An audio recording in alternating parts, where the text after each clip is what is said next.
he's a huge guy in the Chicago underground comedy scene. Please put your hands together for Mr. Sam Fels.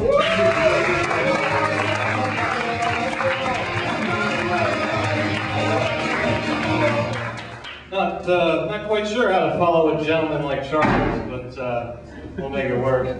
I always like to start these out with a little story about myself because I'm new out here, so I want you to know what kind of psychosis you're in for the next few minutes. When I was in college, I lived with the same guy the entire time, and for the 3 years I was there, his grade point average was 2.7, and for the 1 year I wasn't there, it was abroad, he lived with someone else, his grade point average was 3.9. So that's mine. I also have to apologize. I've had a little trouble recently paying the bills, so I've had to sell some sponsorships to this. I don't like selling out, but rent's got to get there. So tonight's set is sponsored by Apple. Ladies, get ready for the release of the iVibrator. It downloads music, checks email, and takes you places Tyler can't. The iVibrator. It's not rabbit season anymore.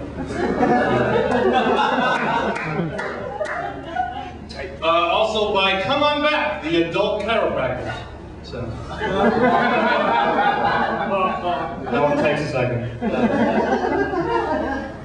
So I recently had to fly home for a wedding, i.e. open bar.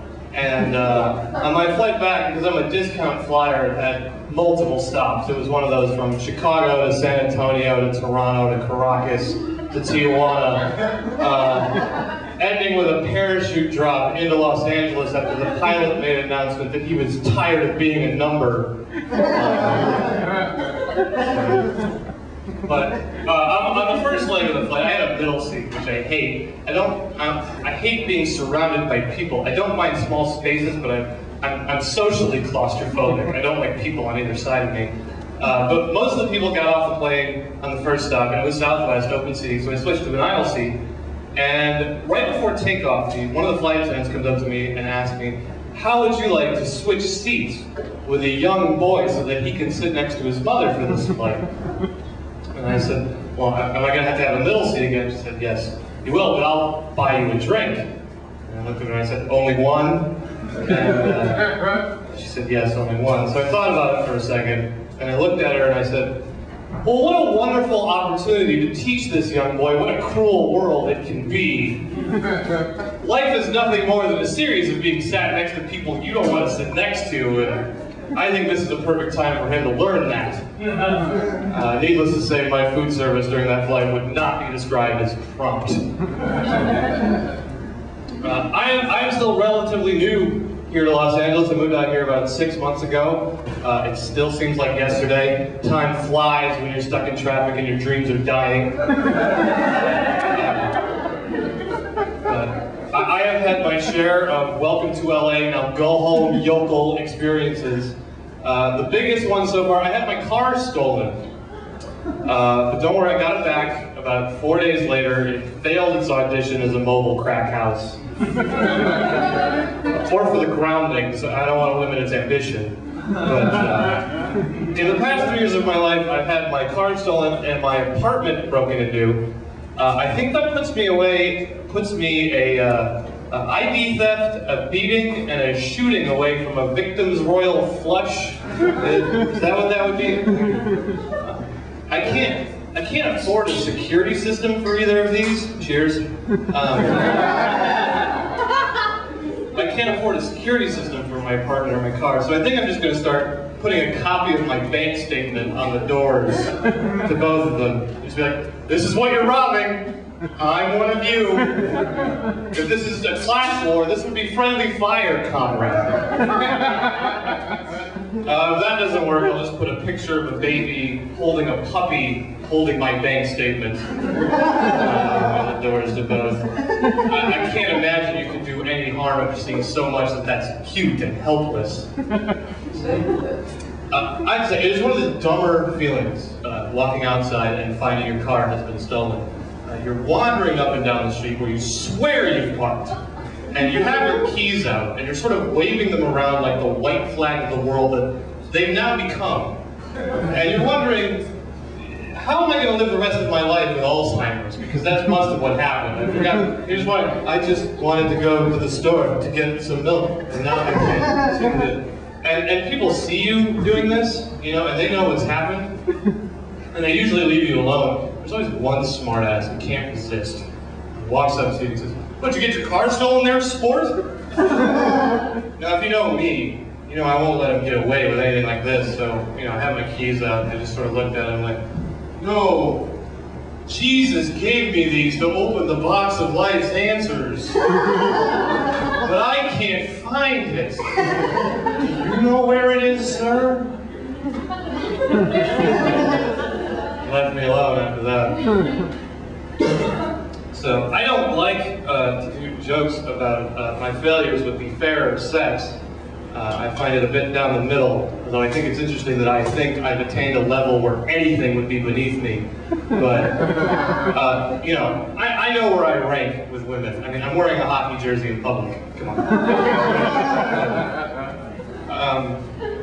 You know, this story is too good to pass up. Like, I just have to share this with you.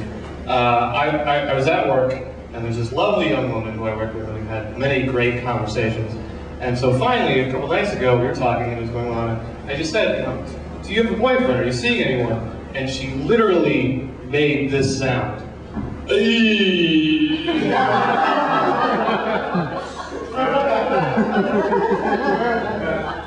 So I went to my girl to English dictionary, and roughly what that sound means is, usually when asked this question by a guy like you, I lie. But I wasn't prepared for you to ask that tonight, so I'm going to fake like I ate some bad shrimp, and you'll get the idea. Now, I don't have a Rosetta Stone for girl to English, so it's still a little rough. We have Cosmo, but as far as I can tell, that only tells you how to give good head and feel bad about yourself. Is that right? So, I'll get out of here on this. The health insurance in my job doesn't kick in for another few months, so I've been doing a lot of thinking about the afterlife. And,